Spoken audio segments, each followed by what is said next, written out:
My name is Fleur Hoorweg. I'm a researcher animal health and welfare at Wageningen Livestock Research in the Netherlands. And I focus mostly on positive animal welfare. And currently, I'm the coordinator of a research group who gives advice on policy makers for creating an animal-centered farming system and also designing animal-centered farming systems. So what behavioral needs should be fulfilled and what do animals need in order to create this animal-centered farming system.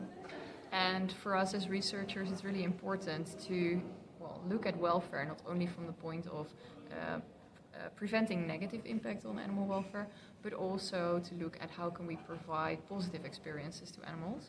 And they also constitute of freedom of choice, autonomy, and to respect the integrity of animals.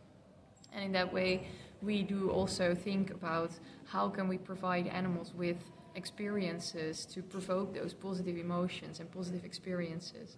And in order to do so, we really need an understanding of behavioral needs for each of the animal species that we focus on. And currently we are focusing on pigs, poultry, and cattle. I already explained a little bit about providing animals with positive experiences and fulfilling their needs. But we also have to respect integrity of animals. And this will also mean that we cannot perform husbandry procedures as we currently do a lot in husbandry. So we can think about tail docking or dehorning of cattle. And those are procedures that we do not want to perform with respect for integrity. And in order to do so, we need to create an environment in which those procedures are no longer needed. So we want to provide the animal with an environment which is stimulating, which is enriched in a way that they will not start to show behavior that we do not want, so maladaptive behavior, but pathological behavior. So we really have to think about how to stimulate them enough in a way that suits their species-specific needs. And that is what we also advise the government on as a research group for how they can do that.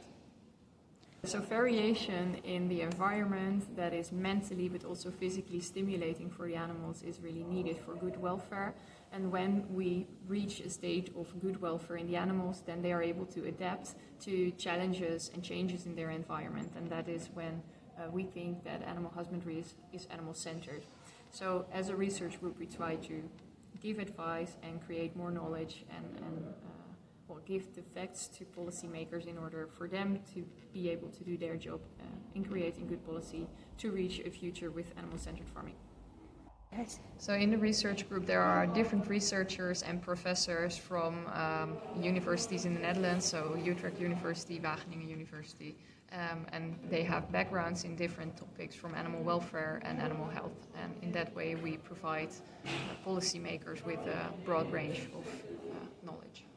Well, this research group was actually formed upon a request from the government. So in the Netherlands, there's currently being worked on a covenant animal-centered farming. So this is an agreement that policymakers make with different parties from sector, NGOs, so a lot of different stakeholders. And these agreements are really about what animal farming should look like in the future and how it can be made animal-centered. So the research group was asked to give advice on that. Okay, thank you.